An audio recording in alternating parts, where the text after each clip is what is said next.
విజయవాడలో వైద్యురాలు సూర్యకుమారి అదృశ్యం కేసు మలుపులు తిరుగుతోంది. గాంధీనగర్ సమీపంలోని రైవస్ కాలువలో సూర్యకుమారి ద్విచక్ర వాహనం గుర్తించారు.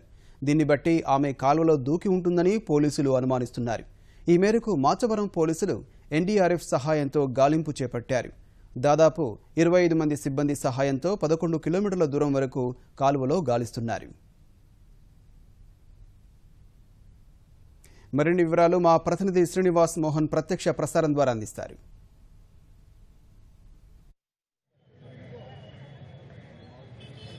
విజయవాడలో అదృశ్యమైనటువంటి వైద్యురాలు సూర్యకుమారికి సంబంధించినటువంటి కేసులో కీలకమైన మలుపు తిరిగింది. ఈ అమ్మాయికి సంబంధించి ఈ నెల 31వ తారీఖునే ఈ అమ్మాయి అదృశ్యమైనట్టు మాచవరం పోలీస్ స్టేషన్లో కుటుంబ సభ్యులు ఫిర్యాదు చేయడం జరిగింది. అంత 2 రోజుల ముందు నుంచి ఈ సూర్యకుమారి కనబట్టడం లేదని కుటుంబ సభ్యులు ఫిర్యాదు చేశారు. అయితే నిన్న రాత్రి ఈ రంగా బ్రిడ్జి సమీపంలో ఆమె వినియోగించినటువంటి ద్విచక్ర వాహనం ఈ బ్రిడ్జి సమీపంలోనే వదిలేసినట్టుగా పోలీసులు గుర్తించారు. స్థానికులు ఇచ్చినటువంటి సమాచారం మేరకు ఈ ద్విచక్ర వాహనాన్ని స్వాధీనం చేసుకున్నారు. అయితే ఈ కేసులో 29వ తేదీనే ఈ సూర్యకుమారి అదృశ్యమైనట్లు చెప్తున్నప్పటికీ ఈ కేసుకు సంబంధించి మాజీ ఎమ్మెల్యే తాలూకా కుమారుడిని పోలీసులు విచారించడం జరిగింది.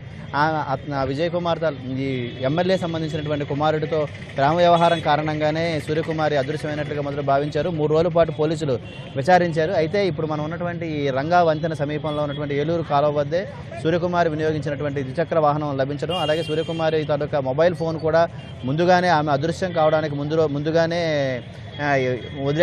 తీసుకెళ్లకుండా వదిలేయడంతో మొత్తం ఈ కేసు విషయంలో చాలా అనుమానాలు వ్యక్తమవుతున్నాయి. అయితే పోలీసులకు ఇచ్చిన సమాచారం మేరకు ఏలూరు కాలువలో ఆ అమ్మాయి దూకేసినట్లుగా అనుమానిస్తున్నారు. దీంతో ఎన్డీఆర్ఎఫ్ చెందినటువంటి 27 మంది సిబ్బంది 2 జెమినీ బోట్ల సహాయంతో మొత్తం ఈ ఏలూరు కాలువలో ఇక్కడ నుంచి కోమటిగుంట లాక్ వరకు మొత్తం ప్రాంతం అంతా కూడా ఇక్కడ తీవ్ర స్థాయిలోనే గాలింపు చర్యలు చేపడుతున్నారు. దీంట్లో ఈరోజు సాయంత్రం 4 గంటల నుంచి ఈ గాలింపు ప్రక్రియ చేపట్టారు. ఎన్డీఆర్ఎఫ్ చెందినటువంటి 2 ప్రత్యేకమైనటువంటి బలగాలు ఉన్నటువంటి 27 మంది సిబ్బంది గజీతగాళ్లు మొత్తం ఈ కాలువ మొత్తాన్ని పూర్తి స్థాయిలో ఉన్నటువంటి మొత్తం మృతదేహం అంటే ఈ అమ్మాయి కనుక ఇందులోనే పడిపోయి ఉన్నట్లయితే ఆచూకీ కోసం పూర్తిగా గాలింపు చేయడం జరుగుతుంది.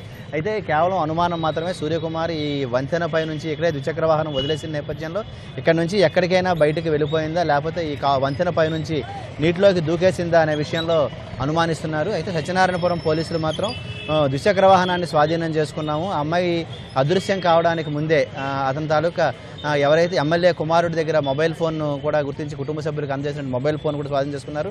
కాల్ డేటా ఆధారంగా అమ్మాయి అదృశ్యం కావడానికి ముందు ఎవరెవరితో మాట్లాడింది, ఎక్కడికి వెళ్ళిపోయింది అనే విషయంలో పూర్తి స్థాయిలో దర్యాప్తు జరుగుతున్నారు. సీసీ కెమెరా దృశ్యాల ఆధారంగా విజయవాడ నగర పోలీస్ కమిషనర్ గౌతమ్ సవాంగ్ ప్రత్యేక బృందాలను నియమించి సీసీ కెమెరా దృశ్యాల ఆధారంగా అమ్మాయి తాలూకా ఆనుపానువులు తెలుసుకునే ప్రయత్నం చేస్తున్నారు. ఇదే సమయంలో నిన్న అమ్మాయి వినియోగించినటువంటి యాక్టివా వాహనం ఈ వంతెన వద్దే లభించడంతో కేసు మరింత అసలు ఎటువైపు మలుపులు తిరుగుతోంది.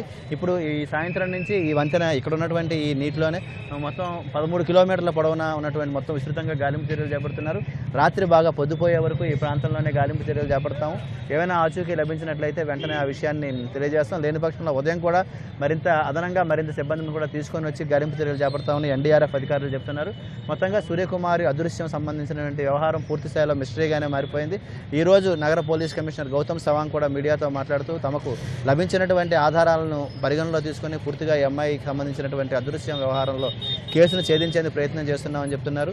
అయితే ఎమ్మెల్యేకి సంబంధించినటువంటి కుమారుడిని కూడా కొద్దిసేపటి క్రితమే మాచవరం పోలీస్ స్టేషన్కి తిరిగి తీసుకురావడం జరిగింది. 3 రోజులు అంటే అతను 3 రోజుల పాటు స్టేషన్లో ఉంచి విచారించిన తర్వాత నిన్న సాయంత్రం వదిలేశారు. మళ్ళీ ఈరోజు పోలీసులు స్టేషన్కి తీసుకురావడంతో వివిధ రకాలైనటువంటి అనుమానాలు వ్యక్తమవుతున్నాయి. ఇది విజయవాడలో ఉన్నటువంటి తాజా పరిస్థితి. కెమెరామెన్ శేషుతో Srinivas Mohan, ETV news. Over to studio.